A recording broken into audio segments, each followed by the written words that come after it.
Welcome all of you. Ultrasonic machining आज हम लोग देखेंगे, ठीक है ना? हम लोग बात कर रहे थे नॉन कन्वेंशनल मशीनिंग प्रोसेस के बारे में, जिसमें हम लोग ईडीएम, ईसीएम और एजीएम, डब्ल्यूजीएम ये 4 चीजें हम लोग पढ़ चुके हैं, ठीक है? तो अब बात करेंगे हम लोग आज अल्ट्रासोनिक मशीनिंग प्रोसेस के बारे में। नेक्स्ट अनकन्वेंशनल मशीनिंग प्रोसेस या फिर non traditional machining process. Now देखिए, जो भी कुछ अभी तक आपने पढ़ा हुआ है सब में क्या-क्या था? आपको बेसिक एक प्रिंसिपल चाहिए था, ठीक है ना? आपने प्रिंसिपल पढ़ा, प्रिंसिपल, देन उसके बाद working, process parameter, process parameters and फिर आपने कैलकुलेट किया मटेरियल रिमूवल रेट। फिर आपने कैलकुलेट कर लिया मटेरियल रिमूवल रेट, ठीक है ना? अब जब आपने मटेरियल रिमूवल रेट कैलकुलेट करना शुरू किया तो यहां पर आपकी हालत हो गई खराब। यही हुआ होगा जब आप लास्ट लेक्चर देखेंगे, डब्ल्यूजेएम और एजीएम के लेक्चर्स जब आप देखेंगे मटेरियल रिमूवल रेट, जब आपको 7-8 पेज का प्रूफ दिखेगा तो आपकी हालत हो जाएगी खराब, ठीक है? लेकिन देखिए बात समझिए, जो चीजें हैं वो तो हैं। यही सेम काम हमें अल्ट्रासोनिक मशीनिंग में भी करनी है, यही सेम काम हमें अल्ट्रासोनिक मशीनिंग में करनी है। देखिए प्रॉब्लम क्या आएगा, 3 प्रोसेस आप पढ़ चुके हैं। अब जब आप अल्ट्रासोनिक का वीडियो क्लिक करेंगे तो आपके दिमाग में आएगा, अरे यार फिर से वही मटेरियल रिमूवल रेट, फिर से वही सेम चीजें, फिर से जो कंफ्यूजिंग एलिमेंट्स अब शुरू हो जाएंगे। मतलब आपके जहन में एक परसेप्शन बन जाएगा, बहुत टफ होगा। आपके जहन में एक परसेप्शन बन जाएगा, बहुत टफ होगा। आपने अंदाजा पहले से लगा लिया, बहुत टफ है। फिर आपकी हालत हो जाएगी खराब। लाइक दैट, जैसे मान लीजिए आप कहीं बाहर घूम रहे हैं, आपको कोई दिखा, ठीक है ना? कोई दिखा मतलब आप समझ जाइए आपको क्या दिखता है। आपको कोई कोई दिखा तो आपके जहन में हो गया, अरे यार बहुत अच्छा चीज, बहुत अच्छा, सुंदर, ठीक है? ये बहुत अच्छी होगी या अच्छा होगा, आपने परसेप्शन बना लिया। बिकॉज आपने देख कर उसको जज किया हुआ है, आपने उसका उसको बस देखा और जज कर लिया। ये जो आप करते हैं ना कि 2 मिनट 3 मिनट के अंदर आपने देखा और जज कर लिया, ये बहुत प्रॉब्लमेटिक है। यही सेम चीज आप लेक्चर के साथ भी करते हैं। आपने क्या किया, ऐप ओपन किया, लेक्चर पर क्लिक किया और उसके बाद 3 से 4 मिनट आपने पढ़ा और आपको लगा नहीं यार बहुत बेकार फैकल्टी पढ़ा रहा है ना, या फिर 3 से 4 मिनट में आपको लगा अरे वाह मजा आ गई। ये दोनों चीजें आपके लिए प्रॉब्लम क्रिएट करेंगी। बात समझ पा रहे हैं? ये परसेप्शन की वजह से आपने जहन में बैठा रखा है, बैठा लिया पहले से। समझ पा रहे हैं ना? वही सेम चीज आपको एमआरआर के साथ होगा। एमआरआर के साथ, अरे यार एमआरआर फिर से निकालना है, आप परेशान होंगे बिकॉज आप फर्स्ट टाइम पढ़ रहे हैं, बिकॉज आप फर्स्ट टाइम पढ़ रहे हैं। ऐसे ही कुछ लोगों को आप कमेंट वगैरह करते हैं ग्रुप में कि ये फैकल्टी अच्छा नहीं पढ़ा रहा, वो फैकल्टी अच्छा नहीं पढ़ा, टॉपिक समझ में नहीं है। देखो उसके पीछे प्रॉब्लम है, आप उसको देख रहे हो। फैकल्टी सही पढ़ा रहा है, आप पहली बार एक तो पढ़ रहे हैं, दूसरा आपका बेसिक बहुत कमजोर है। 10th 12th में आपने पढ़ाई नहीं करी है, जो घटा गुड़ा भाग फैकल्टी नहीं सिखा पाएगा, वो आपको करना पड़ेगा। अगर आपको समझ में नहीं आता कहीं ना कहीं प्रॉब्लम आप में है, सबसे पहले अपनी प्रॉब्लम को देखिए, उसके बाद फिर कहिए कर नहीं समझ में आ रहा है। और एक बार अगर आप अपनी प्रॉब्लम्स को देखना शुरू कर जाएंगे कि एक्चुअल में क्यों ऐसा क्या है इसमें जो मुझे नहीं समझ में आ रहा है, देखिए समझ में आना शुरू हो जाएगा। बात समझ में?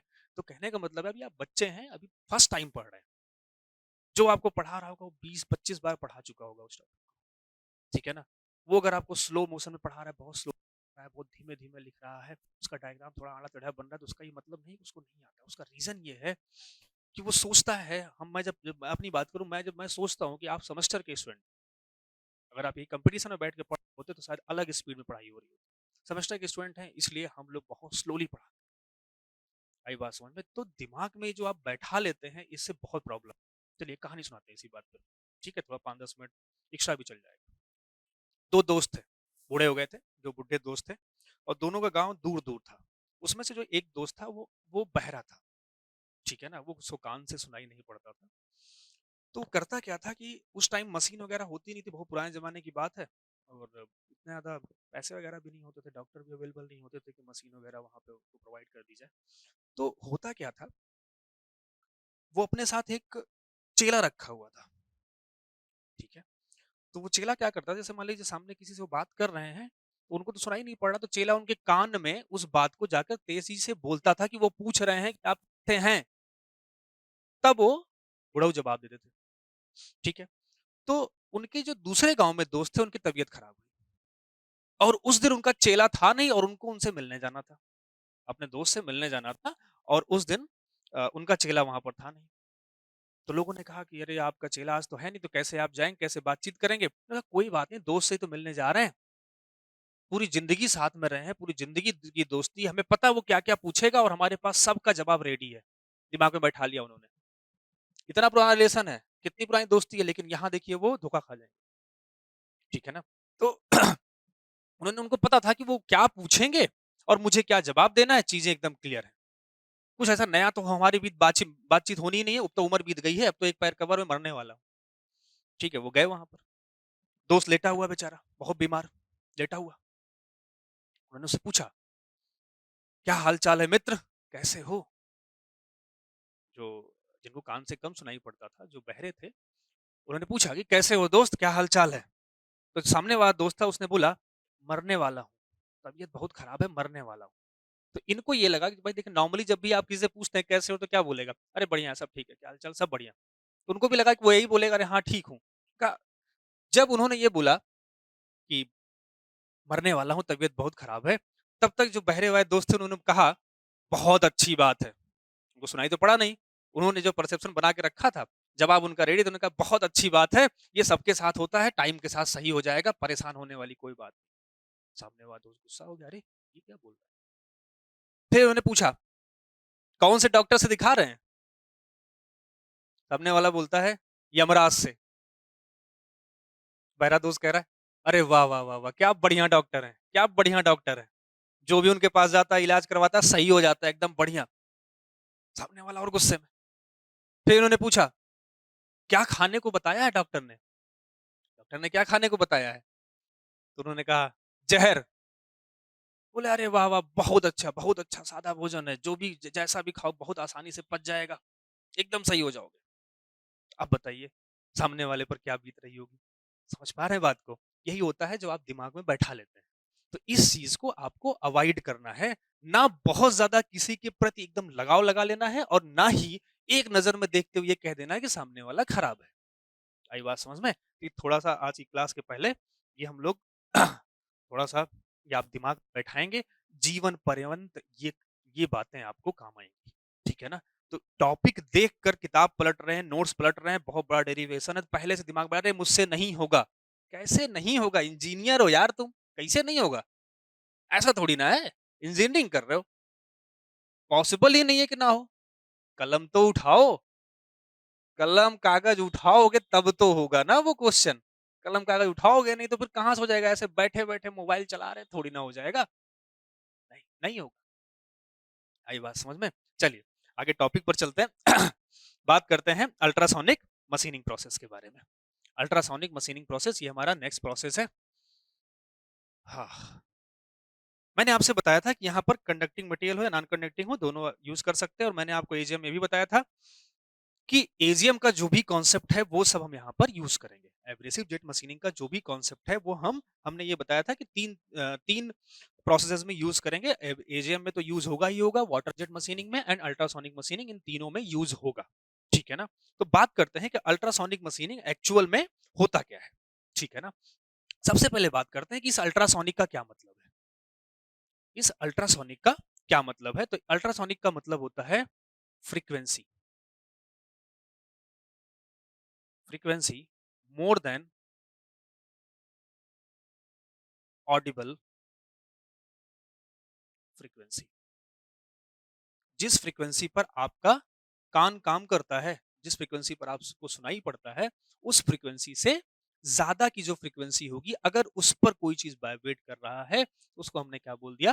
अल्ट्रासोनिक। ठीक है? डिटेल स्टडी के लिए जब आप फ्लूइड मैकेनिक्स पढ़ेंगे, तो वहाँ पर सोनिक, सबसोनिक, अल्ट्रासोनिक वगैरह पढ़ाया जाएगा। ठीक है ना? अल्ट्रासोनिक। अब ऑडिबल फ्रीक्वेंसी हमारी कितनी होती है? लगभग 15 टू 16 किलोहर्ट्ज़। ये होती है हमारी ऑडिबल फ्रीक्वेंसी। ये होती है ऑडिबल फ्रीक्वेंसी। तो इससे ज़्यादा हम यूज़ करेंगे, तो हमेशा आप इससे ज़्यादा ही लिखिएगा, 15-16 से ज़्यादा। और अल्ट्रासोनिक में जो फ्रीक्वेंसी यूज़ की जाती है, देखिए कुछ चीज़ें लिखती हैं, कुछ चीज़ें लिखती हैं, स्टैंडर्ड चीज़ें हम फॉलो करेंगे। तो क्या होता है हमारा 19 टू 25 किलोहर्ट्ज़ की फ्रीक्वेंसी यूज़ की जाती है हमारी अल्ट्रासोनिक मशीनिंग में, दैट इज़ 19 टू 25 किलोहर्ट्ज की फ्रीक्वेंसी। कुछ बुक लिखती हैं, कुछ किताबें इसमें लिखती हैं कि लगभग 20 टू 25 किलो हर्ट्ज की फ्रीक्वेंसी यूज की जाती है अल्ट्रासोनिक मशीन। क्लियर है इतनी बात? 19 टू 25, 20 टू 25 कुछ बहुत ज्यादा डिफरेंस नहीं है, एक का डिफरेंस है। इसको याद रखिएगा, 19 से 25 या फिर 20 से 25 किलो हर्ट्ज की फ्रीक्वेंसी होगी, वो हम यूज करते हैं अल्ट्रासोनिक मशीन। ठीक है ना? चलिए, इतनी बात तो समझ में आ गई कि अल्ट्रासोनिक मशीनिंग का मतलब क्या हुआ। नाउ आगे देखते हैं। वर्कपीस कौन कौन सा यूज करेंगे? तो वर्कपीस हम यहाँ पर नॉन कंडक्टिंग मटेरियल भी यूज कर सकते हैं। कंडक्टिंग का मतलब इलेक्ट्रिकली, नॉन कंडक्टिंग मटेरियल भी यूज कर सकते हैं। ठीक है ना? इलेक्ट्रिकली कंडक्टिव नेचर की बात हो रही है, यहाँ पर नॉन कंडक्टिव मटेरियल का यूज करेंगे। ठीक है, चलिए आगे देखते हैं कैसे ये प्रोसेस काम करता है, कैसे ये प्रोसेस काम करता है और किन मटेरियल्स पर हम इस प्रोसेस को यूज करेंगे। बहुत नॉर्मल तरीके से समझिएगा कैसे प्रोसेस काम करता है और किन मटेरियल्स पर हम इसको यूज करेंगे। और यही डायग्राम आप बना भी सकते हैं एग्जाम में, कोई ऐसी बहुत बड़ी बात नहीं है। अगर जो आपको पीडीएफ में मिले आप वही डायग्राम बनाइए तभी अच्छा होगा, ऐसा कुछ नहीं है। ठीक है ना? इस चीज का आपको ध्यान रखना है, आप आसानी से चीजें बना सकते हैं। चलिए अब नहीं बनेगा।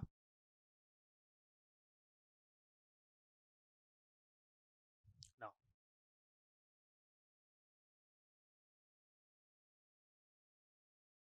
Now this is our work piece.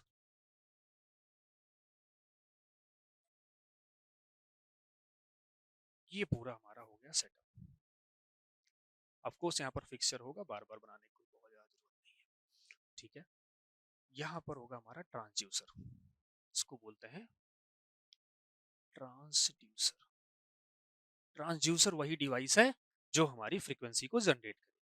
Transducer he device है जो हमारी फ्रीक्वेंसी को जनरेट करती है। और मोस्ट ऑफ द केसेस में पीजो इलेक्ट्रिक ट्रांसड्यूसर हम लोग यूज करते हैं। इलेक्ट्रॉनिक्स में आपने पढ़ा होगा, piezo electric material, piezo electric transducer use करेंगे, जैसे क्वार्ट्ज वगैरह यूज करते हैं।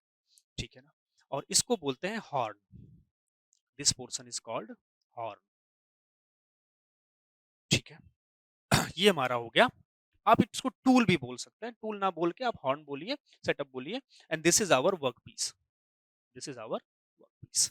नाउ आगे देखिए, इसी वर्क पीस में कौन सा कलम यूज करें, बड़ा दिक्कत। वर्कपीस और इस हॉर्न के बीच में, इस हॉर्न के बीच में रहता है एब्रेसिव पार्टिकल्स। एब्रेसिव पार्टिकल्स, ध्यान समझिएगा, बहुत ध्यान समझिएगा। एब्रेसिव पार्टिकल्स, और एब्रेसिव पार्टिकल के साथ कैरियर फ्लूइड भी रहेगा। जैसे हर प्रोसेस में यूज होता था कोई ना कोई कैरियर फ्लूइड, यहाँ भाई कैरियर फ्लूइड लगा रहेगा। तो एब्रेसिव पार्टिकल के साथ यहाँ पर कैरियर फ्लूइड भी रहेगा। तो इसको मैं लिख सकता हूं carrier fluid plus abrasive, carrier fluid plus abrasive, जिसको बोलते हैं स्लरी, जिसको कहते हैं स्लरी। ठीक है ना? जिसको कहते हैं स्लरी। अब बात करते हैं, अगर मैं इसको टूल बोलता हूं, इस पूरे प्रोसेस को, ट्रांसड्यूसर जहां लगा, हॉर्न लगा हुआ है, अगर मैं इसको टूल बोलूं तो जो टूल होगा वो बना होता है डक्टाइल मटेरियल का। समझते चलिए, डक्टाइल मटेरियल्स का। और जो वर्कपीस हम यूज करेंगे वो हमारा होगा ब्रिटल मटेरियल ओनली। ये पूछा जा सकता है कि अल्ट्रासोनिक मशीनिंग में किस मटेरियल पर वर्क परफॉर्म करते हैं, तो किस पर करते हैं? Only on the brittle material. ठीक है ना? सिर्फ और सिर्फ ब्रिटल मटेरियल पर ही हम यूज करेंगे। आई बात समझ में? सिर्फ और सिर्फ ब्रिटल मटेरियल पर यूज करेंगे, जैसे सिरेमिक वगैरह पर भी हम आसानी से मशीनिंग कर सकते हैं। ठीक है ना? इतनी बात आपको समझ में आ गई होगी। नाउ अब बात करते हैं कैरियर फ्लूइड के बारे में। देखिए, कैरियर फ्लूइड वो फ्लूइड होता है जिसकी विस्कोसिटी, दैट इज म्यू, कम होती है। ऐसे फ्लूइड को हम यूज करेंगे जिसकी विस्कोसिटी कम होती है। ऐसे फ्लूइड को हम यूज करेंगे जिसकी विस्कोसिटी कम होती है। ठीक है ना? तो जिसकी विस्कोसिटी, सबसे कम विस्कोसिटी वाला फ्लूइड हमारा होता है बेंजीन। बेंजीन सबसे कम विस्कोसिटी वाला फ्लूइड हमारा होता है बेंजीन। और कहीं-कहीं वाटर भी यूज किया जाता है। तो आप ये लिख सकते हैं, कैरियर फ्लूइड की जगह पर आप लिख सकते हैं कि बेंजीन प्लस एब्रेसिव पार्टिकल्स का यूज होता है। बेंजीन प्लस एब्रेसिव पार्टिकल्स का यूज होता है। ठीक है, ये तो हो गया हमारा होता क्या-क्या है, पूरे सेटअप में क्या-क्या लगा होता है। तो वर्कपीस किसका बना होगा? ब्रिटल मटेरियल का। टूल होगा हमारा डक्टाइल मटेरियल का। बीच हमारे एब्रेसिव पार्टिकल्स होंगे। एब्रेसिव पार्टिकल किसके साथ होंगे? कैरियर फ्लूइड के साथ होंगे। और हॉर्न लगा होगा, हॉर्न मतलब वही टूल, हॉर्न के ऊपर लगा होगा हमारा ट्रांसड्यूसर। ट्रांसड्यूसर हमारा क्या करेगा? हाई फ्रीक्वेंसी से उसको वाइब्रेट करेगा। ट्रांसड्यूसर का काम क्या है? हाई फ्रीक्वेंसी जनरेट करना। ठीक है ना? इतनी बात आपको समझ में आ गई। नाउ आगे देखते हैं। सिर्फ और सिर्फ ब्रिटल मटेरियल पर ही मशीनिंग क्यों करते हैं, इस बात को ध्यान समझिएगा। मैंने आपको बताया था एजीएम में कि जब भी कभी आप डक्टाइल मटेरियल पर मशीनिंग करते हैं जेट से, तो होता क्या है? डक्टाइल मटेरियल में एब्रेसिव पार्टिकल चिपक जाता है, घुस जाता है। ये मैंने आपको बताया था। बिकॉज डक्टाइल मटेरियल की प्रॉपर्टी ही होती है। ब्रिटल मटेरियल होगा तो वहां पर ब्रिटल फ्रैक्चर क्रिएट करेगा, तोड़ेगा, 100% तोड़ेगा। इसीलिए हम यहां पर क्या यूज करते हैं? ओनली ब्रिटल मटेरियल यूज करते हैं। ठीक है ना? तो USM is used only for brittle material machining brittle materials machining। ठीक है ना? ओनली किस पर यूज करेंगे? सिर्फ और सिर्फ ब्रिटल मटेरियल पर यूज करेंगे। देखिए आप प्रोसेस में देखिए थोड़ा सा। अगर मान लीजिए यही आपका क्या है?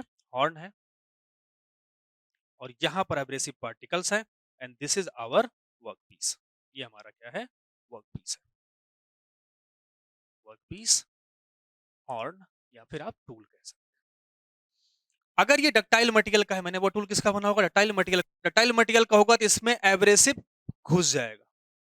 टूल में एब्रेसिव घुसा हुआ दिखेगा हमेशा। हमेशा क्या होगा? टूल और एब्रेसिव चिपका हुआ रहेगा, जिसकी वजह से जब ये हॉर्न वाइब्रेट करता है, इसकी वजह से जब ये हॉर्न वाइब्रेट करेगा, जब हॉर्न वाइब्रेट करेगा तो एब्रेसिव पार्टिकल और हॉर्न के बीच में रिलेटिव मोशन कह सकते हैं कि जीरो हो जाएगा। तो जब जीरो हो जाएगा तो जो मोशन का ट्रांसफर होगा वो किस पर होगा? सीधा सीधा वर्कपीस पर ट्रांसफर होगा। सीधा सीधा मोशन कहां ट्रांसफर होगा? वर्कपीस पर ट्रांसफर होगा, और यहां पर क्रैक्स जनरेट हो जाएंगे, जिसको बोलते हैं ब्रिटल फ्रैक्चर। यहां पर कौन सा फ्रैक्चर जनरेट हो जाएगा? Brittle fracture. Craters will be form. इसको यही लिख दे रहा हूं, क्रैटर, क्रैटर्स। आई बात समझ में? डक्टाइल मटेरियल का टूल होगा तो उसमें हमारा वर्क जो एब्रेसिव पार्टिकल्स हैं वो स्टिक हो जाएंगे, और एब्रेसिव पार्टिकल के वाइब्रेशन की जो हॉर्न हमारा वाइब्रेट का, तो एब्रेसिव पार्टिकल पर ट्रांसफर होगा, एंड एब्रेसिव पार्टिकल क्या करेगा? वहां पर एक हैमरिंग इफेक्ट डालेगा। कौन सा इफेक्ट डालेगा? Hammering effect. Hammering effect. This is the mechanics of USM. Mechanics of USM. अगर आपसे पूछा जाए what is mechanics of USM process, तो आप कहते हैं it is a hammering process. It is due to hammering effect. आई बात समझ में? क्योंकि यहां पर स्टिक हो गया। अब आप सोचिए छोटे छोटे एब्रेसिव की वजह से वहां पर हैमरिंग इफेक्ट बार बार आ रहा है, तो वहां पर क्या जनरेट हो जाएगा? ब्रिटल फ्रैक्चर जनरेट हो जाएगा, क्रैटर्स का फॉर्मेशन हो जाएगा। ठीक है ना? क्यों क्रैटर का फॉर्मेशन हुआ? The tool will vibrate on on vibrates vibrates at very high ultrasonic frequency। Ultrasonic frequency, और फ्रीक्वेंसी कितना थी? 19 टू 25 किलो हर्ट्ज। ठीक है, जितना भी कुछ हमने बताया वो आपको यहाँ पर मिल जाएगा। ठीक है, kilo hertz with an amplitude of, अब देखिए amplitude, with an amplitude of, frequency होगा तो उसका कुछ ना कुछ एम्पलीट्यूड भी होगा। Amplitude of 15 to 15 to 50 micrometer. 15 to 50 micrometer. 15 to 50 micrometer over the work piece. Clear है इतनी बात? मुझे लगता है इतनी बातें क्लियर हो गई होंगी कि हाई फ्रीक्वेंसी से हमारा हॉर्न या आप कह सकते हैं टूल वाइब्रेट करेगा और उसका एम्पलीट्यूड कितना होगा 15 टू 50 माइक्रोमीटर किस पर ओवर द वर्कपीस। ठीक है ना। नाउ फिर machining particle, machining particles is flooded over, flooded over मतलब जो भी मशीनिंग पार्टिकल्स है या मशीनिंग पोर्शन है, पार्टिकल लिख दिया, मशीनिंग पोर्शन होगा ये, machining portion is flooded over या flooded with slurry, flooded with slurry, flooded with slurry. और स्लरी का क्या मतलब हुआ? There is a carrier fluid plus abrasive particles, abrasive particles. कौन सा एब्रेसिव पार्टिकल्स यूज होगा ये सब मैं आपको पढ़ा चुका हूँ। एब्रेसिव पार्टिकल्स क्या क्या होते हैं, कैसे होते हैं, किन शेप एंड साइज का होगा, वो सब मैं आपको ऑलरेडी एजीएम में बता चुका हूँ। वही एब्रेसिव पार्टिकल्स यूज होगा। ठीक है ना, उसी के जैसा आप कह सकते हैं कि वहां पर एब्रेसिव पार्टिकल्स यूज होगा। ठीक है ना। Now slurry with hard abrasive, abrasive particle भी कैसा होगा? हार्ड। ठीक है। नाउ अब हाई फ्रीक्वेंसी वाइब्रेशन मिला, तो because of that vibration, because of vibration, अब वाइब्रेशन क्रिएट होगा टूल और वर्कपीस के बीच में, जिसकी वजह से क्रैटर का फॉर्मेशन होगा। Because of vibration of tool over the workpiece, crater will be formed, craters will be formed, craters का फॉर्मेशन होगा एंड कॉजेज ब्रिटल फ्रैक्चर। मुझे लगता है इतनी बात समझ में आ गई। जितनी बात हमने अभी तक यहाँ पर पढ़ा था, सुना था, जो भी हमने आपको बताया, वो सब यहाँ पर नोटेड डाउन हो गया। ठीक है ना। Because of vibration tool over the work piece, craters will be form, causes the causes the brittle fracture। ठीक है, तो ब्रिटल फ्रैक्चर का इनिशिएशन हो चुका है। आई बात समझ में? इतनी बात आपको समझ में आ गई। नाउ आगे देखते हैं। अब ये इसी को वर्किंग भी लिख सकते हैं, तो मैं यहाँ हेडिंग डाल दे रहा हूँ, आप लोग देख लीजिएगा कि वर्किंग में क्या क्या लिखना है। इतना तो आपको ज्ञान है ही कि क्या क्या लिखना है, मैं यहाँ पर सिर्फ पॉइंट पॉइंट डिस्कस कर दे रहा हूँ। ठीक है ना, बाकी आपको नोट्स में तो मिल ही जाए, कुछ ना कुछ चीज़ें वहाँ पर भी लिखी होंगी, जो भी हमने पीपीटी वगैरह यूज़ करते हैं। हमारा भाई तरीका थोड़ा ऐसा ही है कि पहले मैं समझाता हूँ, उसके बाद फिर आपको पीपीटी पर वही सेम चीज़ आपको मिल जाएगी, जिससे 2 बार हो जाता है यहीं पर क्लास में, 2-3 बार आप पढ़ लेंगे तो फिर एग्जाम में भूलेगा नहीं और आप वहाँ लिख कर आ जाएंगे। लास्ट में थैंक यू का मैसेज डाल दीजिएगा। ठीक है ना। एप्रिसिएशन बहुत जरूरी है। फिर नहीं करोगे तो फिर सामने वाला डिमोटिवेट हो जाता है कि मैं चिल्ला चिल्ला के पढ़ा रहा हूँ और हो क्या रहा है, बच्चा कर क्या रहा है। ठीक है ना। Now there is a feed mechanism, there is a feed mechanism, ध्यान समझिएगा। ये जो पूरा सेटअप है, इसके साथ फीड मैकेनिज्म लगा होगा। अभी आपको डायग्राम में दिखाऊंगा एक्चुअल जो बना होता है।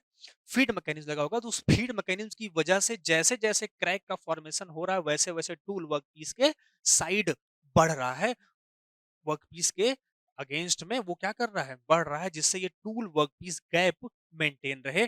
और आपको पता है फीड मैकेनिज्म प्रोवाइड करने के लिए क्या लगाते हैं, there is a servo mechanism. मैंने आपको ईसीएम मीडियम में बताया हुआ, वहां पर क्या लगा होता है, सर्वो मैकेनिज्म लगा होता है।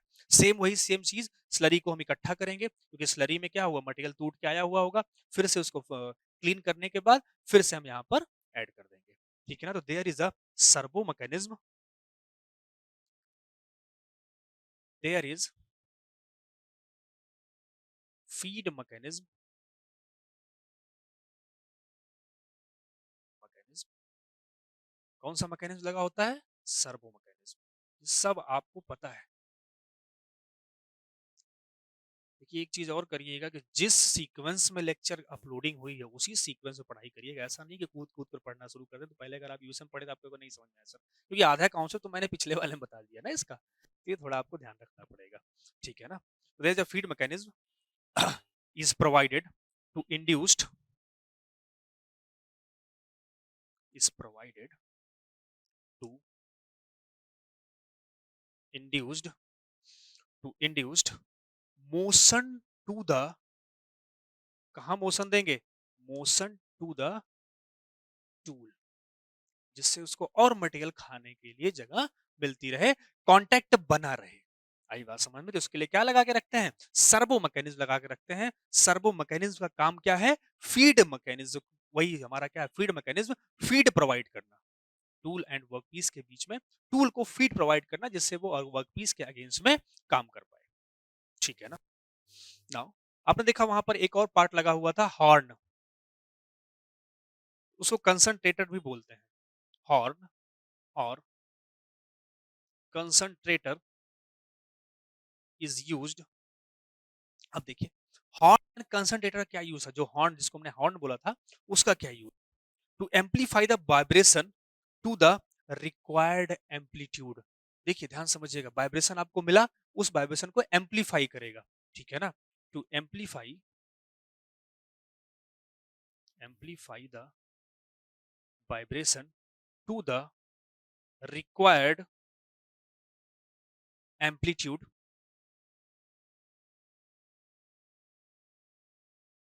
और एम्पलीट्यूड कितना था, 15 to 50 micrometer, amplify the amplitude.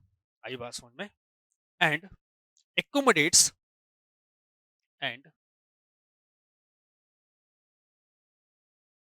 accommodates the tool and accommodates the tool at the tip।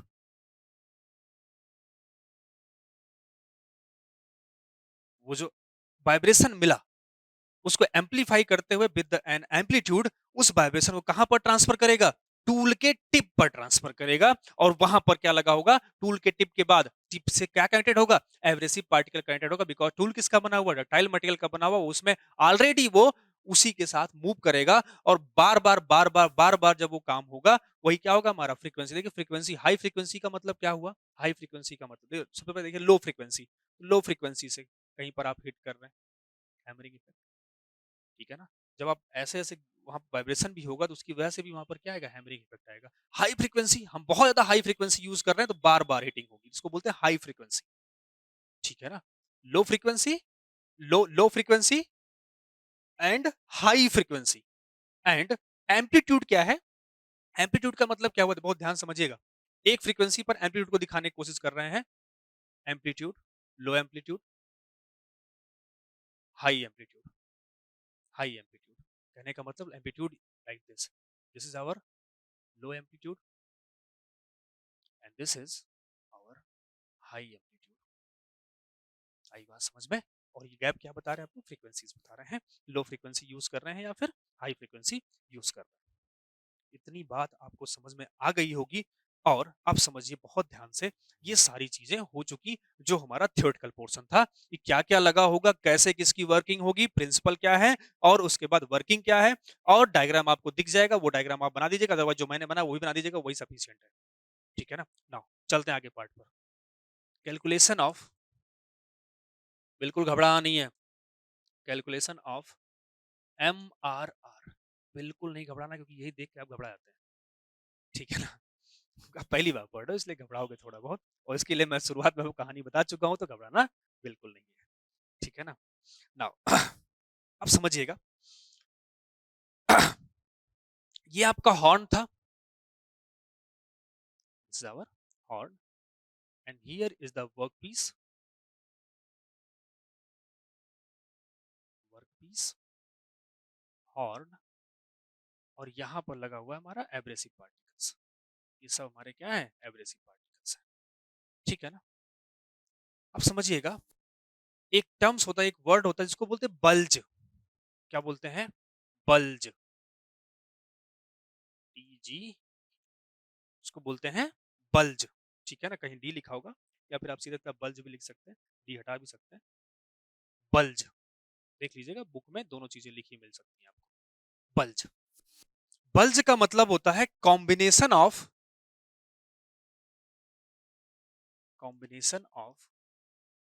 Abrasives, abrasive, grit. Grit क्या होता है ऑलरेडी आपको पता है, कॉम्बिनेशन ऑफ एब्रेसिव ग्रिट्स। एक एब्रेसिव की बात हो उसको बोलेंगे ग्रिट, नंबर ऑफ एब्रेसिव की बात हो उसको बोलेंगे ग्रिट्स।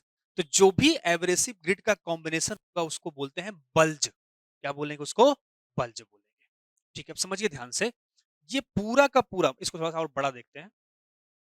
ये देखिए, ये पूरा का पूरा क्या है, यहाँ पर एब्रेसिव पार्टिकल्स हैं जो टूल के आसपास हैं, और यही क्या होगा, यहाँ पर भी हर जगह एब्रेसिव भरे हुए हैं, हर जगह एब्रेसिव भरे हुए हैं। तो अब समझिएगा, इन्हीं एब्रेसिव का, इन्हीं एब्रेसिव का जो कंबाइंड इफेक्ट होगा हम उन्हीं को देखने की कोशिश कर रहे हैं। तो कंबाइंड इफेक्ट को ही क्या बोल देंगे? बल्ज बोल देंगे। ये सब एब्रेसिव पार्टिकल्स हैं, सारे के सारे एब्रेसिव पार्टिकल्स हैं, और ये पूरा का पूरा पार्टिकल हमारे वर्कपीस पर हिट करेगा, वर्क पीस पर हैमरिंग इफेक्ट डालेगा। और मान लेते हैं कि सिर्फ एक बार जो हैमरिंग इफेक्ट आ रहा है, दिस इज लाइक दिस, ये हमारा क्रैक का इनिशिएशन हुआ। यहाँ पर हमारे क्रैक का इनिशिएशन हुआ। ये देखिए, यहां से हमारे क्रैक का इनिशिएशन हुआ। तो ये जो पूरा का पूरा इफेक्ट था उसको हमने क्या बोल दिया? बल्ज। तो एक बल्ज का इफेक्ट हम देखने की कोशिश कर रहे हैं, और उसी को देखते हुए क्या निकाल लेंगे? एमआरआर। ठीक है ना? कॉन्सेप्ट समझ में आ गया? बल्ज किसको बोलेंगे?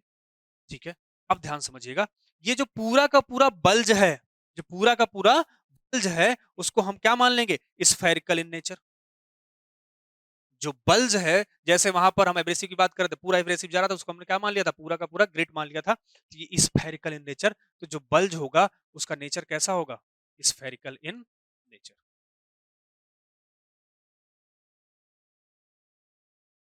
Spherical in nature. ठीक है, लाइक दिस। ये देखिए, ये हुआ हमारा बल्ज। बल्ज, एंड बल्ज का डायमीटर भी होगा, this is our diameter of bulge. ये हमें मिल गया diameter of bulge. D diameter of bulge, गलत लिख दिया गया, इसमें स्मॉल लिखना होगा, डायमीटर ऑफ बल्ज। आई बात समझ में? मतलब कहने का क्या हुआ, जो हम कंबाइंड इफेक्ट देख रहे हैं एब्रेसिव पार्टिकल का, ये बल्ज बना किससे होगा? फिर से बता दे रहा हूं, ये बल्ज बना किससे होगा? ये बना होगा हमारा डिफरेंट डिफरेंट नंबर ऑफ, देखिए ये नंबर ऑफ एब्रेसिव पार्टिकल्स की बात हो रही है, ये बना दिया बल्ज। खूब ढेर सारा एब्रेसिव पार्टिकल, और उसको मान लिया स्फेरिकल शेप का, और बना दिया हमने उसको क्या? बल्ज। ठीक है, इतनी बात तो आपको समझ में आ गई होगी। नाउ आगे देखते हैं। इतनी बात जब आपको समझ में आ गई, तो कहने का मतलब क्या हुआ? आधे से ज्यादा हमारा काम खत्म हो चुका है, क्योंकि स्फेयर और सेमी स्फेयर और हेमी स्फेयर की बहुत लड़ाई थी वहां पर एजीएम में, और वो सब आप झेल चुके हैं। ठीक है ना? समझिए ध्यान से। आइए नेक्स्ट पेज पे चलते हैं, बहुत ध्यान समझिएगा। यार, हम किसकी बात कर रहे थे? बल्ज की। ठीक है, ये हुआ हमारा बल्ज। ठीक है, ये हुआ हमारा बल्ज, बल्ज का सेंटर, बल्ज का सेंटर। अब कोई जरूरी नहीं है कि इस बल्ज का पूरा इफेक्ट, या पूरा का जितना बड़ा बल्ज है उतना बड़ा हमारा क्रैक शुरू हो जाए। तो क्रैक मान लेते हैं कुछ यहां तक शुरू होगा, मतलब यही हमारा हो गया वर्क पीस,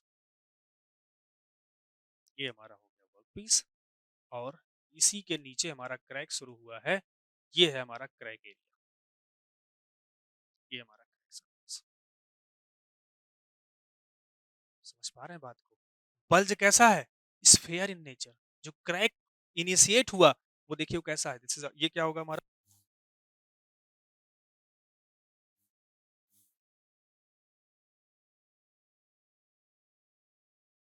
इसका एरिया होगा कुछ ना कुछ, मान लेते हैं हमारा ये एरिया है।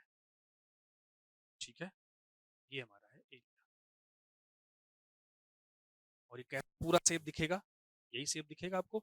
इस पूरे स्फेयर का थोड़ा सा पोर्शन, इस पूरे स्फीयर का थोड़ा सा पोर्शन, यही हमारा क्या है? क्रेटर है। क्रेटर है जो मटेरियल टूट के बाहर निकला है। जो इस स्फीयर से हमने क्या किया? हैमरिंग किया, जो मटेरियल टूट के बाहर निकला वो सिर्फ इतना निकला, जो मटेरियल टूट के बाहर निकला वो सिर्फ इतना निकला, और उसका शेप कैसा होगा? Semi sphere, part of sphere, semi sphere, part of sphere that is semi sphere. Clear है बात? आप समझिए इसका।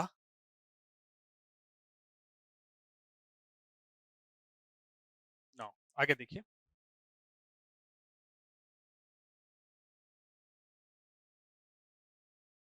आप समझिए ध्यान से। बल्ब मिल गया, हमें मिल गया जो टूट कर बाहर निकला वो क्या निकला था? हमारा सेमी स्फेरिकल शेप का। ठीक है, हमने किससे हिट कराया था? स्फेयर से हिट कराया था। कहने का मतलब क्या हुआ? जो क्रैटर का जो भी डायमीटर है वो किसके प्रोपोर्शनल में होगा? हमारा स्फेयर के प्रोपोर्शनल में होगा। भाई स्फेयर से तो हिट कर रहे हैं, किससे प्रोपोर्शनल में होगा? स्फेयर से प्रोपोर्शनल होगा, आप कह सकते हैं। और दूसरी चीज, जो भी हमारा ग्रिट है, ग्रिट का डायमीटर वो किसके प्रोपोर्शनल में होगा? क्रैटर बल्ज के डायमीटर के। तो diameter of bulge is proportional to diameter of grid का स्क्वायर, डायमीटर ऑफ ग्रिड का स्क्वायर। ठीक है ना? ये भी क्वेश्चन आपसे पूछा सकता है। Diameter of grid, diameter of bulge is equal to mu into DG square. ये हमारा फार्मूला होता है। वहां पर म्यू की वैल्यू दी गई होगी, तो आप वहां से ग्रिड का डायमीटर या बल्ज का डायमीटर जिसका पूछा होगा वो आप निकाल सकते हैं। ठीक है ना? आई बात समझ में? नाउ आगे देखते हैं, ये क्या होगा? बल्ज का रेडियस। बल्ज का रेडियस कितना हमारे पास होगा? DB by to. डायमीटर हमारा डीबी था, तो रेडियस कितना हो जाएगा? DB by to. एंड हम आपको पता होगा वही सेम काम करें जो वहां पर हमने किया हुआ था। इस ट्रायंगल को देखेंगे और क्या लगा देंगे? पाइथागोरस। तो जिससे हमें इस डीबी बाई टू और ये हमारा कैटर का फॉर्मेशन है, this is our delta. Indentation, indentation ये भी आपको पता है, ये होगा हमारा इंडेंटेशन। ठीक है ना? And here is the radius of semisphere. Radius क्या है इसका? आर है। आई बात समझ में? ये इस स्फेयर का है जो टूटकर बाहर निकला हुआ है, जिस पर हमारा वो स्ट्राइक किया। ठीक है ना? तो हम क्या करेंगे, आर और डीबी में जब रिलेशन निकालना होगा तब हम इस पाइथागोरस का यूज करेंगे। और आपको पता होगा वहां पर एक चीज डेवलप हुई थी, R is equal to DG into R equal to under root DG into delta. तो यहाँ जी नहीं है, यहाँ क्या है? बी है। तो यहाँ पर क्या निकल आएगा? R equal to DB into delta, root over DB into delta. वही सेम चीज जो प्रूफ आपने पहले किया हुआ था, वही लगभग लगभग हम करने वाले हैं। आई बात समझ में? ठीक है, कॉन्सेप्ट समझ में आ गया। नाउ अब बात करते हैं एमआरआर। अब बात करते हैं कि एमआरआर क्या होगा। There is a MRR, MRR is equal to, MRR is equal to volume. कितना वॉल्यूम का मटेरियल टूटा हुआ है, समझते जाइए। कितना वॉल्यूम का मटेरियल टूटा हुआ है, कितना वॉल्यूम का मटेरियल टूटा हुआ है, दैट इज हमारा वॉल्यूम। आपको पता होगा volume, volume divide by time, यही तो हमारा एमआरआर होता है, मीटर के ऊपर minute. Volume divide by time, तो उसी को हम बार बार हम उसी कन्वेंशन चीज को कन्वेंशन में कन्वर्ट करते हैं। ठीक है ना? And multiply by frequency. Frequency का मतलब क्या हुआ? फ्रीक्वेंसी एफ क्या है यहाँ पर? Frequency of vibration, frequency of vibration. F क्या है? Frequency of vibration. एफ हमारा है फ्रीक्वेंसी ऑफ वाइब्रेशन। ठीक है, नाउ आगे देखते हैं।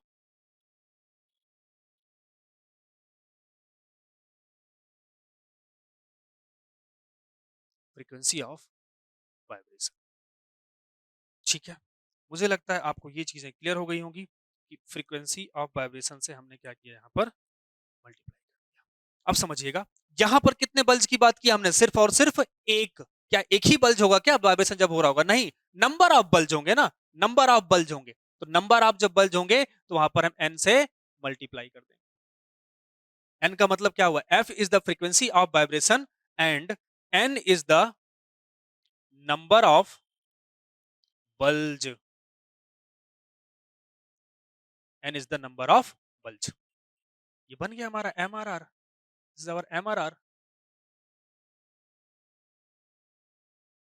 फ्रीक्वेंसी ऐड हुई है, सिर्फ देख लीजिए, कुछ ज्यादा चेंज नहीं हो रहा है।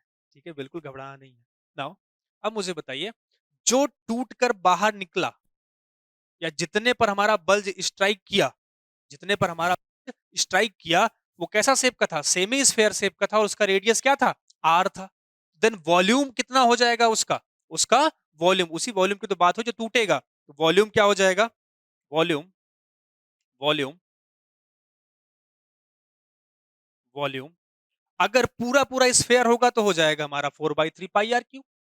लेकिन यहां पर क्या सेमी स्फेरिकल है, ये हो जाएगा 2/3 pi are cube. 2/3 pi are cube, इसी वॉल्यूम को हम यहाँ यूज करें। 2/3 पाई आर क्यूब, जिसकी वजह से हमारा एम आर आर क्या हो जाएगा? M R R nothing but 2/3 pi are cube into number of bulge multiply by frequency of vibration. Frequency of vibration, मान लीजिए इसको इक्वेशन नंबर 1। इतनी बात समझ में आ गई क्या? लेकिन आप बोल नहीं पाते, दिक्कत की बात तो यही है।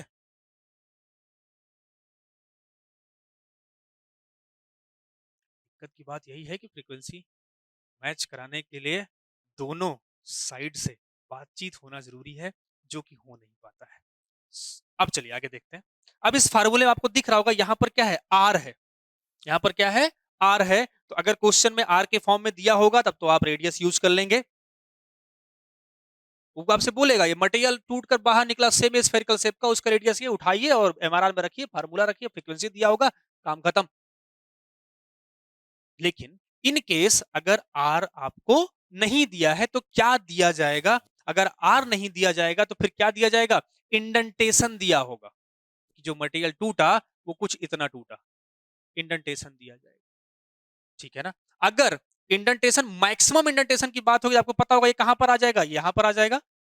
अगर हम इसका नामकरण कर देते हैं तो अगर ये हो जाएगा हमारा ओ ए बी सी, तो बी पॉइंट पर ओ आ जाएगा। बी पॉइंट पर ओ आ जाएगा।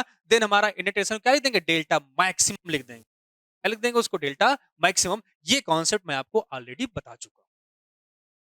ठीक है ना? तो इतना यहां पर नहीं होगा क्योंकि इतना ज्यादा काम होता ही नहीं, क्योंकि वाइब्रेशन ही क्रिएट हो रहा है, बहुत ज्यादा स्पीड वाली चीजें, वो जेट वगैरह नहीं यूज कर रहे वहां पर। ठीक है ना?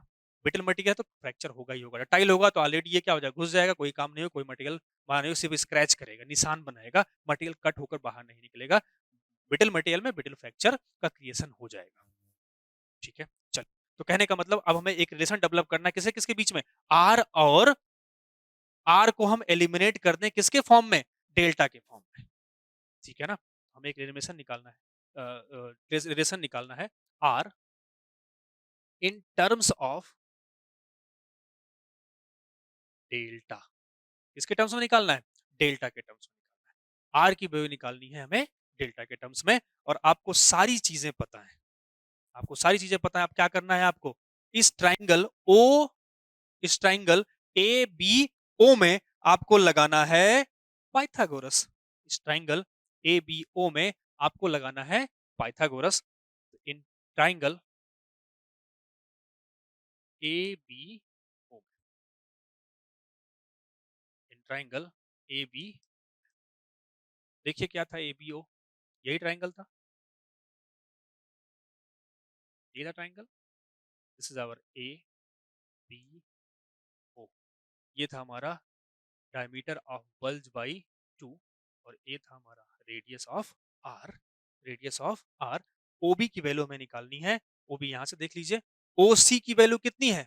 ओसी की वैल्यू है, ओसी की वैल्यू है डेल्टा बी बाई 2।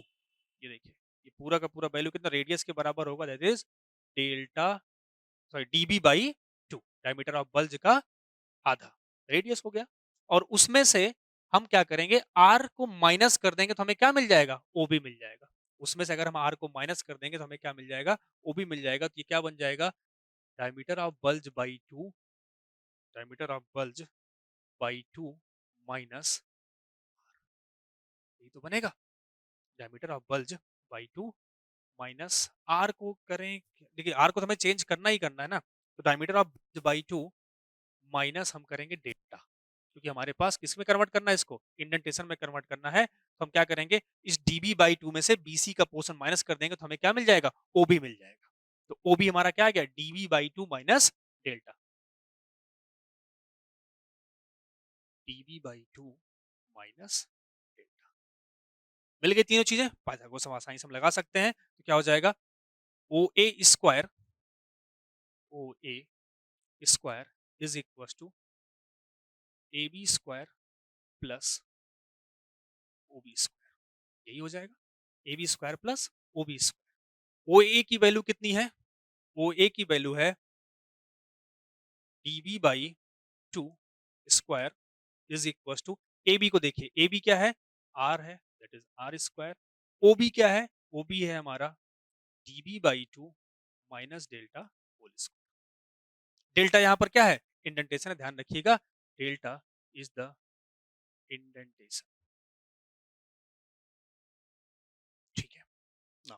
तोड़ दीजिए इसको, DB by two whole square plus R square plus A minus B whole square लगेगा, तो DB by two whole square plus delta square plus two DB by two into delta. यहाँ से देखिए 2 and 2 गुजर गया, डीबी बाई टू इधर उधर गुजर गया, तो प्लस कर लिख दिया क्या हमने, ठीक है, ये होगा हमारा इक्वल, ठीक है। ये बन जाएगा 0 is equal to R square plus delta square plus DB by, sorry, plus DB into delta, plus DB into delta, plus नहीं होगा, सॉरी, यहाँ पर ए माइनस बी गलत लग गया है, दिस इज माइनस, ठीक है, माइनस डीबी इंटू डेल्टा, ठीक है। अब देखिए, मैंने यहां पर क्या बताया था कि डेल्टा क्या है, इंडेंटेशन बहुत छोटा होगा, इंडेंटेशन बहुत छोटा होगा, किसके रिस्पेक्ट में, किसके रिस्पेक्ट में, इस डीबी के रिस्पेक्ट में डेल्टा क्या है, बहुत छोटा है, बहुत छोटा है भाई, स्फेयर का है, स्फेयर का कुछ पार्ट टूटा है तो बहुत छोटा है, डेल्टा भी क्या है, हमारा जो कैटर का फॉर्मेशन है छोटा है, तो हम इसको क्या करेंगे, तो अगर डेल्टा छोटा है, डेल्टा अगर छोटा है तो डेल्टा स्क्वायर क्या होगा, और छोटा होगा, delta is small then delta square is very small. जब डेल्टा स्क्वायर बहुत छोटा होगा तो हम डेल्टा स्क्वायर को जीरो की तरफ एलिमिनेट कर देंगे, डेल्टा स्क्वायर को जीरो की तरफ एलिमिनेट, क्योंकि ऑलरेडी छोटी वैल्यू है, तो और स्क्वायर करेंगे तो और छोटा हो जाएगा, तो उसको हम क्या करेंगे, एलिमिनेट कर देंगे, ठीक है। रिस्पेक्ट की बात हो रही, ध्यान रखिएगा, ऐसा नहीं कि वैल्यू स्क्वायर करेंगे तो छोटा हो जाएगा, इंडेंटेशन हमारा, हम उसको डेल्टा को क्या करेंगे, जीरो लिख देंगे, ठीक है।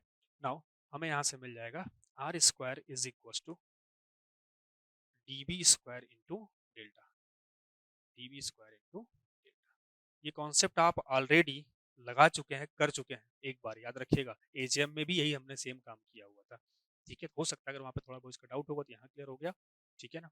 देखिएगा, सबके रिस्पेक्ट डेल्टा हमारा छोटा है, वहाँ पर भी हमने डिस्कस किया था, यहाँ पर भी हमने डिस्कस किया है, तो यहाँ से आर की वैल्यू आ जाएगी, R is equal to root over DB by, ये मैं डायरेक्ट भी लिख सकता था, लेकिन हमने एक बार और प्रूफ करा दिया कि इनकेस अगर आपको चीजें ना समझ में आई हो तो और समझ में आ जाए, ठीक है ना।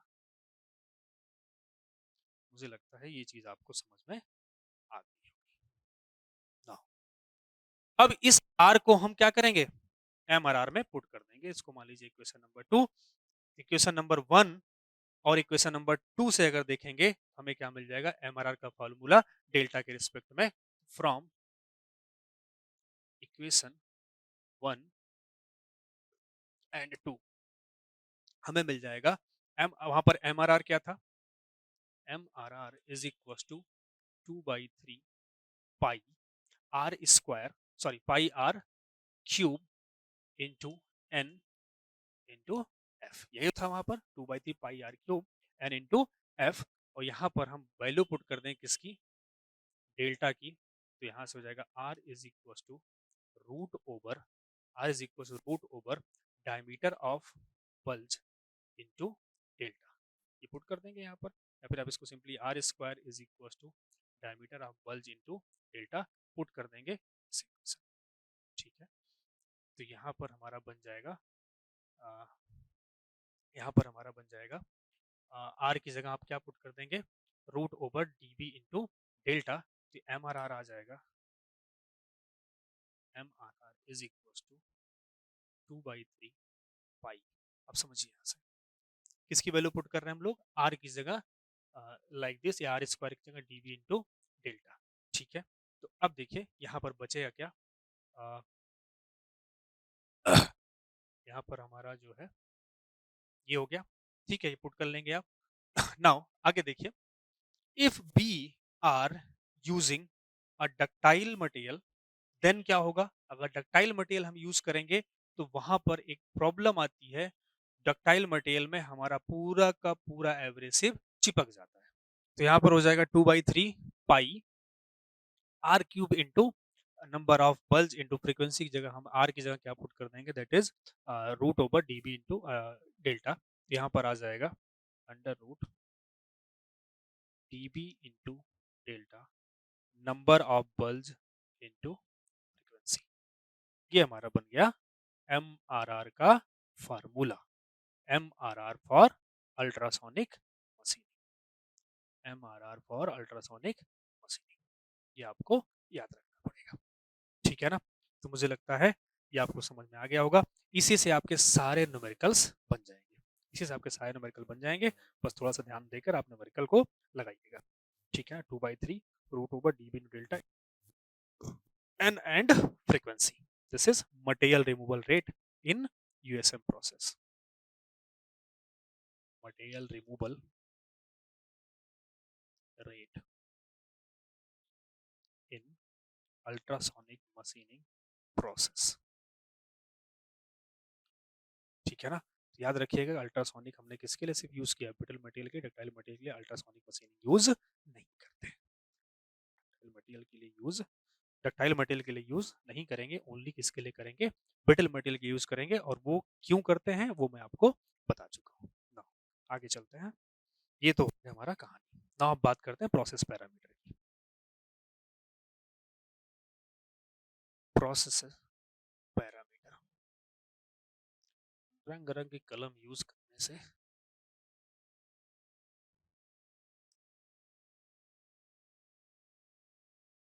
पैरामीटर, प्रोसेस पैरामीटर, ठीक है ना। पहला देखते हैं नाउ, अब बात करते हैं, अगर फ्रीक्वेंसी बढ़ेगी तो मटेरियल रिमूवल रेट पर क्या इफेक्ट आएगा। This is our frequency and यहां हम देख रहे हैं एमआरआर। देख लीजिए फार्मूले में, अगर सिर्फ इस सब को हम एलिमिनेट कर दें तो फ्रीक्वेंसी बढ़ेगी तो मटेरियल रिमूवल रेट क्या होगा, बढ़ेगा। लेकिन लेकिन अगर इन सबको कंसीडर करेंगे तो हमारा जो कर्व होगा वो मैक्सिमा कर्व मिलेगा, इंक्रीजिंग ऑर्डर का कर्व मिलेगा, मैक्सिमा कर्व मिलेगा, ठीक है ना। तो फ्रीक्वेंसी हमारी बढ़ती हुई नजर आती है, अगर हम फ्रीक्वेंसी बढ़ाते हैं तो एमआरआर बढ़ता हुआ नजर आता है। तो ये जो कर्व होता है वो कैसा होता है, मैक्सिमा कर्व होता है, मैक्सिमा कर्व होता है। फ्रीक्वेंसी समझिएगा, ये हुई हमारी फ्रीक्वेंसी, धीमे धीमे हैमरिंग इफेक्ट तो कम फ्रीक्वेंसी है, जल्दी जल्दी हैमरिंग इफेक्ट ज्यादा फ्रीक्वेंसी, इसको बोलते हैं इंक्रीजिंग फ्रीक्वेंसी, ठीक है। अब फ्रीक्वेंसी बढ़ेगा तो इम्पैक्ट क्या होगा, ज्यादा बढ़ेगा पर यूनिट टाइम में, एक पर्टिकुलर फिक्स टाइम में अगर आप देखेंगे तो जो हमारा इम्पैक्ट है वो ज्यादा बढ़ जाता है। तो क्यों ऐसा मैक्सिमा कर्व मिलता है, because impact per unit time, per unit time will be more. Impact हमारा क्या होता है, ज्यादा होता है, इसलिए वहां पर हमें क्या मिलता है, एमआरआर बढ़ता हुआ नजर आता है, ठीक है। लेकिन कैसा फॉलो होगा, मैक्सिमा कर्व फॉलो होगा, बढ़ेगा लेकिन कर्व कैसा होगा, मैक्सिमा होगा, ठीक है ना। नाउ ये हो गया हमारा पहला। दूसरा देखते हैं, second one,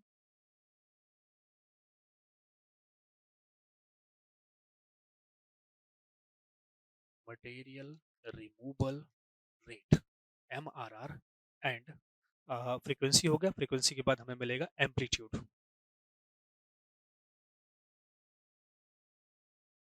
amplitude, amplitude of vibration, amplitude of frequency, amplitude of vibration अगर हम ज्यादा होगा तब भी हमारा एमआरआर बढ़ता हुआ नजर आएगा, लेकिन जो कर्व फॉलो होगा वो कैसा फॉलो होगा हमारा? मिनिमा कर्व फॉलो होगा। कैसा फॉलो होगा? मिनिमा। कहाँ जाना चाह रहे हो? मिनिमा कर्व फॉलो, ठीक है ना? क्यों? अब समझिएगा। एम्पलीट्यूड की वजह से वाइब्रेशन सॉरी एमआरआर बढ़ क्यों रहा है? बिकॉज जो एक्सिलरेशन हो रहा है, जो हमारे पार्टिकल्स हैं, जो हमारे एब्रेसिव ग्रेन्स हैं, उनका एक्सिलरेशन क्या हो रहा है? अ, अब एक्सेलरेट करने के लिए सफिशिएंट टाइम मिल जाता है। जब एम्पलीट्यूड ज़्यादा होगा तो उसको एक्सेलरेट होने के लिए सफिशिएंट टाइम मिल जाएगा, जिसकी वजह से मोमेंटम क्या हो जाता है? बढ़ जाता है। आई बात समझ में? एक्सेलरेशन के लिए सफिशिएंट टाइम मिल जाएगा, जिसकी वजह से मोमेंटम हमारा क्या होगा? बढ़ जाएगा। ठीक है ना?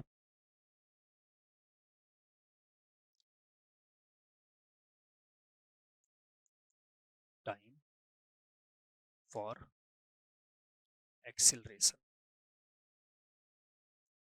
Of abrasives. कहने का मतलब क्या हुआ? जो हमारा एक्सेलरेशन के लिए जो सफिशिएंट टाइम है, जो टाइम है, सफिशिएंट टाइम मिल जाएगा एक्सेलरेशन के लिए, जिसकी वजह से एक्सेलरेशन किसकी वजह से होता है? There is a momentum. पूरा का पूरा हमारा जो मोमेंटम होगा वो बढ़ जाएगा। इसकी वजह से जो कर्व है वो बढ़ता हुआ नजर आता है, लेकिन कौन सा फॉलो करेगा? मिनिमम फॉलो करेगा। ठीक है, ये हो गया हमारे दो पैरामीटर्स। थर्ड देखते हैं। थर्ड पैरामीटर, थर्ड पैरामीटर हम बात कर रहे हैं एमआरआर वर्सेस ग्रेन साइज। कौन सा ग्रेन? एब्रेसिव ग्रेन साइज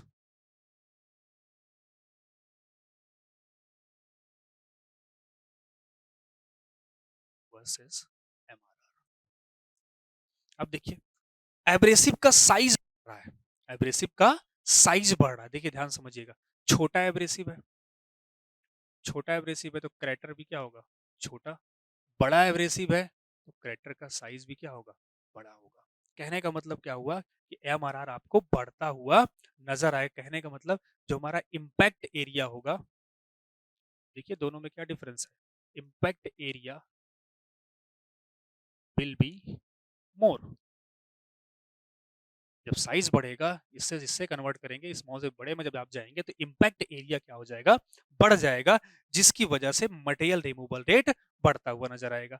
लेकिन क्या हमेशा बढ़ता रहेगा? बहुत ज्यादा साइज बड़ा हो जाएगा तब वहां पर प्रॉब्लम क्रिएट हो जाएगी। जब बहुत ज्यादा बड़े साइज का एब्रेसिव हो जाएगा तब उसको वाइब्रेट कर पाना ही मुश्किल हो जाएगा हाई फ्रीक्वेंसी हाई एम्पलीट्यूड पर। बात समझ पा रहे हैं? एम्पलीट्यूड बढ़ाने पर और फ्रीक्वेंसी बढ़ाने पर बहुत ज्यादा साइज को हम नहीं कर सकते, जिसकी वजह से हमारा क्या होता है? एमआरआर डिक्रीज होता है। तो जो कर्व फॉलो होगा लाइक दिस, ये बोलते हैं इसको मैक्सिमम एमआरआर, इसको बोलते हैं ऑप्टिमम रेंज। Optimum range. तो जो एब्रेसिव का साइज है वो कैसा होना चाहिए? ऑप्टिमम रेंज का होना चाहिए for maximum material removal rate. ठीक है ना? नाउ थर्ड हो गया। फोर्थ वन देखते हैं। फोर्थ फोर्थ देखते हैं, परसेंटेज ऑफ एब्रेसिव अगर आपने बढ़ा दिया तब क्या होगा? परसेंटेज ऑफ एब्रेसिव मतलब एब्रेसिव का नंबर आपने बढ़ा दिया। पहले 100 एब्रेसिव था तो अब 1000 मान लो आपने कर दिया। तो परसेंटेज ऑफ एग्रेसिव अगर आप जैसे जैसे जैसे जैसे आप बढ़ाते जाएंगे, सेम कर्व फॉलो होगा, बिकॉज वही सेम रीजन भी होगा, impact area will be more.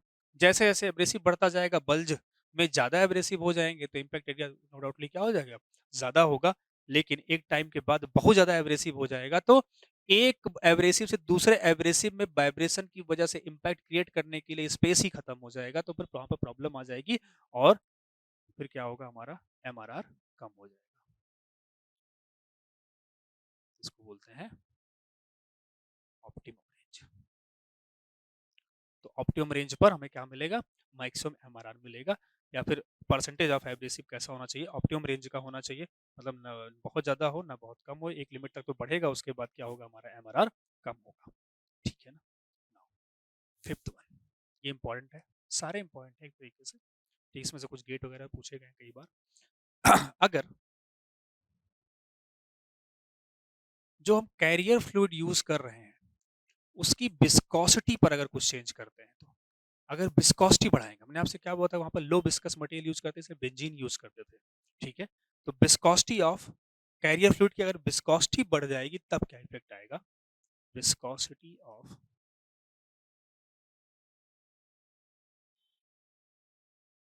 Career fluid. तो अगर कैरियर फ्लूइड की विस्कोसिटी अगर आप बढ़ाते हैं तो देखिए curve will be follow like this, the curve will be follow like this. देखिए अगर कम विस्कस होगा तो एमआरआर ज्यादा होगा, कम विस्कस होगा तो एमआरआर क्या होगा, ज्यादा होगा, ज्यादा विस्कस होगा तो एमआरआर की वैल्यू क्या होगी, कम होगी। विस्कोसिटी कम होगा तो हमारा जो एब्रेसिव पार्टिकल है आसानी से उस कैरियर फ्लूइड में आसानी से मूव कर सकता है, जो भी हम वाइब्रेशन या जो भी फ्रीक्वेंसी हम दे रहे हैं वो हमारा एक्सेलरेशन में कन्वर्ट होगा। एक्सेलरेशन के लिए सफिशिएंट स्पेस एंड टाइम दोनों होगा। पता रहेगा विस्कस बहुत ज्यादा, गाढ़ापन बहुत ज्यादा है तो एक मॉलिक्यूल को दूसरी जगह से जैसे मान लीजिए मूव करना है, उसको एक्सेलरेशन तो चाहिए ही चाहिए, तभी तो इम्पैक्ट क्रिएट होगा। तो एक्सेलरेशन का डीके हो जाएगा बिकॉज विस्कोसिटी क्या है, बहुत ज्यादा होगी। आप कहीं जा रहे हैं, आप वही पकड़ खींचेगा तो आप नहीं जा पाएंगे। तो इसलिए क्या होगा, विस्कोसिटी जैसे जैसे बढ़ती है एमआरआर क्या हो जाता है, बहुत तेजी से कम हो जाता है। तो ये हमारा सारा का सारा theory plus MRR and process parameter ultrasonic machining के लिए कंप्लीट होता है। आई बात में, चलिए फटाफट अब पीपीटी देख लेते हैं, एक्स्ट्रा ज्ञान अर्जित कर लेते हैं। मैकेनिक्स ऑफ यूएसएम, मैकेनिक्स देखिएगा जितना भी कुछ बताया हूँ सब कुछ यहीं पर मिलेगा। The reason of material removal rate in USM process believe to be, देखिए तीन रीजन, चार रीजन इन्होंने बताया। देखिए पहला क्या है, the hammering of the abrasive particles, hammering of the abrasive particles on the surface by tool. दूसरा, the impact of free abrasive particles on the work surface. Hammering, hammering पे उसको आपको क्या बोलेंगे, इम्पैक्ट बोल देंगे। The erosion due to cavitation, fluid use किया तो कैविटेशन भी है जिसकी वजह से क्या होगा, इरोजन होगा। Vapour pressure and cavitation fluid mechanism में ज्यादा क्लियर होगा। The chemical action associated with the fluid, में भी हम फ्लूइड वो यूज करते हैं उसमें कुछ ना कुछ केमिकल रिएक्शन भी डेवलप होता है, उसकी वजह से कुछ ना कुछ हमारा mechanics of material removal rate मिलेगा, या हम कह सकते हैं कि मटेरियल रिमूवल रेट में वो हेल्पफुल होगा। Many researchers have tried to develop the theories to predict the, ये देख लीजिएगा कुछ खास नहीं है। देखिए मैंने आपसे पहले ही बोला था कि ये तीन चार जो प्रोसेस हैं इसमें बहुत सारे बाबा लोगों ने ज्ञान दिया, हम वही बात करते हैं जो सबसे ज्यादा फिजिबल होगा हमारे एग्जाम पॉइंट से, ठीक है। जो भी कुछ हमने पढ़ा हुआ है देखिए वो इन साहब का है, ठीक है ना। तो जो भी कुछ हमने पढ़ रखा है वो इन साहब का है, और ये सब वही है जो हमने आपको बता दिया है ऑलरेडी। इसको एक बार पढ़ लीजिएगा, क्लियर हो जाएगा, नोट्स बना लीजिएगा। नाउ एमआरआर मैं ऑलरेडी बता चुका हूँ, तो उसमें बहुत ज्यादा परेशान होने की जरूरत नहीं, वही फार्मूला है, MRR Q is proportional to V Z. V इन्होंने नोटेशन अलग लिया हुआ, वी क्या है वॉल्यूम है, जेड क्या है नंबर ऑफ पार्टिकल्स इम्पैक्ट पर cycle, that is number of particles, इसको बोलते हैं बल्ज, ये वही है पल्स। एंड इन्होंने स्मॉल वी क्या लिया हुआ है, फ्रीक्वेंसी, जो हमने लिया हुआ है एप्सिल, ठीक है ना, वही सेम चीज है, बहुत ज़्यादा उसमें परेशान होने की जरूरत नहीं है। तो आप यहाँ से लिख सकते हैं that is M R R is proportional to volume of bulge multiply by number of bulge into frequency, जहाँ पर एन क्या है नंबर ऑफ बल्ज है, एफ क्या है frequency of vibration, V V V क्या है वॉल्यूम ऑफ बल्ज, ठीक है। तो ये वही सेम चीज है, इसमें आपको बहुत ज्यादा परेशान होने की जरूरत नहीं है। आगे चलते हैं, तो देखिए जब आप देखेंगे तो कैसे वहां पर इफेक्ट आता है। देखिए यहाँ पर क्या है, टूल पोजिशनिंग वगैरह दिखाई गई है। मीन पोजिशनिंग क्या होता है, एब्रेसिव ग्रेन्स है, एब्रेसिव गेज जब जाएगा तो वर्क मटेरियल कुछ ऐसा तोड़ के बाहर निकाल देगा, ठीक है ना, ये वही सेम चीज है, ठीक है। इंडेंटेशन वहां पर क्रिएट होगा, देखिए यहाँ पर यही इंडेंटेशन क्रिएट होगा जिसको हमने नाम दिया था किससे, डेल्टा से नाम दिया था, ठीक है। अब अगर हम एमआरआर और फीड फोर्स के बीच में प्लॉट करते हैं, जो हमने वहां पर नहीं बताया है, तो उसको देख लीजिए, फीड, जो फीड फोर्स आ रहा है, देखिए ध्यान समझिएगा, जिस फोर्स से हम हमारा सर्वो मैकेनिज्म काम कर रहा है नीचे आ रहा है, तो अगर फीड फोर्स बढ़ेगा तो एमआरआर थोड़ा थोड़ा इंक्रीज तो होगा, बिकॉज क्या होगा, बिकॉज एवरेसिव का कॉन्टेंट में भी हो सकता है ज्यादा हो जाए, कंफर्म मत नहीं बोल रहा हूँ, मे बी ज़्यादा हो जाए, लेकिन बहुत ज़्यादा नहीं बढ़ेगा, धीरे-धीरे क्या होता जाएगा, एक्चुअल में कम होता जाएगा। थ्योरेटिकली आप बोल सकते हैं बहुत ज़्यादा होगा, लेकिन एक्चुअल में क्या हो जाएगा, वहाँ पर कम हो जाएगा, बहुत ज़्यादा फोर्स लगा दें, वाइब्रेशन जो करेंगे, क्रैटर का फॉर्मेशन नहीं होगा, ठीक है? फोर्सेज़ वहाँ पर ट्रांसफर नहीं होंगे, एक्सेलरेट नहीं कर पाएगा, ठीक है? नाउ इम्पैक्ट, अब देख लीजिए फ्रीक्वेंसी वगैरह, एम्पलीट्यूड, वो सब जो हमने बताया, वो सब grain size, concentration of abrasive salary, मतलब वही जो आपने परसेंटेज बढ़ा दिया, तो उस पे जो भी चीजें हैं वो थोड़ा सा एक्स्ट्रा नॉलेज के लिए हमने यहाँ पर डाल दिया है। If you want you can read that, ठीक है। Now, वही और प्रोसेस पैरामीटर है। ग्लास वगैरह में रिलेटिव एमआरआर कितना होता है, ग्लास में कितना, tungsten, titanium steel, chromium steel, ये सब आपको यहाँ पर दिया गया है। तो आप इसके इसके बेस पर कुछ एक्स्ट्रा चीजें भी बना सकते हैं। मे बी किसी और कंपटीशन वाले एग्जाम में आपसे ये चीजें पूछा जा सकता है, तो इसको पढ़ लेना थोड़ा सा जरूरी है, ठीक है ना। इसको थोड़ा सा एक बार पढ़ लीजिएगा। This is a setup. देख लीजिए सेटअप कैसा होता है, मैंने आपको बताया था। वर्क टेबल, उसके ऊपर वर्क रखा हुआ, वर्क के ऊपर यहाँ पर क्या लगा हुआ है, आपका हॉर्न लगा हुआ है, जहाँ पर यहाँ पर इसको बोलते हैं फीड मैकेनिज्म, भी आपका सर्वो मैकेनिज्म काम करेगा, ठीक है। नाउ अब देखिए यहाँ पर स्लरी, ये पूरा का पूरा स्लरी टैंक है, स्लरी टैंक से स्लरी यहाँ पर जाएगा, एब्रेसिव पार्टिकल यहाँ से आएगा, स्लरी यहाँ से जाएगा, और उसके बाद ये पूरा का पूरा क्या है, मैकेनिक्स है, ठीक है ना। तो इसमें क्या क्या होता है, acoustic head, the feed unit, the tool, abrasive slurry and pump unit, and body with the work table. Total 5 part में डिवाइड होता है पूरी की पूरी मशीन, ठीक है। नाउ ये देख लीजिए, जो हमारा कंसंट्रेटर, जो हमारा हॉर्न होता है, 3 टाइप का, that is conical, stepped and exponential, तीनों का अलग अलग यूज है, ठीक है ना। The cost function to produce a vibration in the tool, is consist of generator, supply, ये सब चीजें उसमें लगी होती हैं। तो आपको ध्यान रखिएगा कि जो भी हमारा हॉर्न होता है वो 3 शेप का होता है, कोनिकल, स्टेप्ड एंड एक्सपोनेंशियल, ठीक है। तो सबका अपना अलग अलग यूज है। नाउ एब्रेसिव स्लरी के बारे में बात कर लेते हैं। स्लरी क्या क्या यूज करते हैं, मोस्ट कॉमन एब्रेसिव आर, देखिए एब्रेसिव क्या क्या यूज करते हैं, boron carbide, silicon carbide, SiC, rhodium, diamond and boron सिलिक कार्बाइड, ठीक है ना। ये चीजें आप वहां पर एब्रेसिव के फॉर्म में यूज कर सकते हैं। B4C is the best and the most, boron carbide most efficient among the rest of, but बाकी सब क्या होता है, लेकिन B4C क्या है, एक्सपेंसिव होता है। Silicon carbide is used on glass, किस पर यूज करेंगे, ग्लास, जर्मेनियम, या फिर मोस्ट ऑफ द सिरेमिक की जब मशीनिंग करनी होगी तो हम ग्लास यूज करेंगे। Cutting time with ceramic silicon carbide is about 20 to 40% more than with the B4C। तो इसमें क्या होता है, कटिंग टाइम ज्यादा होता है, जैसा यूज होगा वैसा यूज करेंगे। Diamond dust is use only for cutting, diamond, diamond spelling देख लीजिएगा, DIAMN होगा, diamond and the rubies. Water is the most commonly used fluid, although the other liquids such as benzene, glycerol, and other oils are used. ये आपका क्या है, slurry है। तो slurry में जो आप कैरियर फ्लूइड यूज करते हैं उसकी बात है। कैरियर फ्लूइड मैंने बोला वाटर भी यूज करते हैं, और बेंजीन भी यूज करते हैं, ग्लाइसरॉल भी यूज कर सकते हैं, और ऑयल भी यूज करते हैं, ग्लिसरीन और ऑयल वगैरह भी यूज किया जाता है। तो इसमें आपको थोड़ा बहुत और ज़्यादा नॉलेज मिल गई कि हमारा एब्रेसिव पार्टिकल किसका बना होता है, एंड उसके बाद ठीक है एब्रेसिव पार्टिकल किसका बना होगा, और उसके बाद हमारा जो हम यूज करेंगे एब्रेसिव पार्टिकल भी ब्रिटल होगा, सिर्फ जो टूल होता है वो हमारा क्या होगा, डक्टाइल होगा, एब्रेसिव पार्टिकल ब्रिटल होगा। जिस मटेरियल की मशीनिंग करेंगे वो भी हमारा brittle machine brittle work piece होगा। ठीक है, तो जो भी कुछ हमने पढ़ा हुआ है सब एक चार्ट में अगर आपको देखना होगा, थोड़ी बहुत चीजें आपको याद रहेंगी तो देख लीजिएगा। मैकेनिक्स ऑफ मटेरियल न्यूबल रेट, ठीक है ना। मीडियम कैसा होता है, तो मीडियम कैसा होता है, यहाँ पर स्लरी का मीडियम बनाया जाता है। टूल एंड वर्कपीस के बीच में जो मीडियम होगा वो कैसा होगा, स्लरी होगा। एब्रेसिव क्या क्या यूज करते हैं, सब कुछ यहाँ पर जो भी आपने पढ़ा हुआ है सब लिखा हुआ है। ग्रिड साइज कितना होता है, 100 to 800। वाइब्रेशन की फ्रीक्वेंसी देख लीजिए, 15 to 30 किलो हर्ट्ज, और एम्पलीट्यूड कितना होता है, 25 to 100 माइक्रोमीटर। हमने क्या लिखा है उसको, 15 to 50 माइक्रो, ठीक है। दोनों चीजें सही हैं, अलग अलग बुक्स में अलग अलग चीजें आपको मिलेंगी, तो आपको ऑप्शन देख के उस हिसाब से काम करना है। Tool material, MRR tool wear rate देख लीजिए। Tool material soft tool, soft steel use करते हैं, मैंने बोला डक्टाइल होता है, तो क्या है ये, डक्टाइल टूल है, डक्टाइल, ठीक है। नाउ गैप कितना मेंटेन रखते हैं, 25 to 50 माइक्रोमीटर। क्रिटिकल पैरामीटर क्या-क्या हैं? देखिए frequency, amplitude, tool material, grid size, abrasive material, feed force, slurry, concentration and slurry viscosity, इतनी चीज़ें आपके लिए क्रिटिकल हैं, इतनी चीज़ें हमें वहाँ पर पढ़नी पड़ती हैं, ठीक है ना?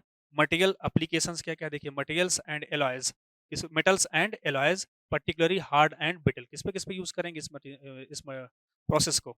हार्ड मटेरियल्स पर यूज़ करेंगे। Semiconductors, non metals example glass and ceramic की कटिंग के लिए हम इसको यूज करेंगे। शेप एप्लीकेशन कौन-कौन सा शेप बना सकते हैं?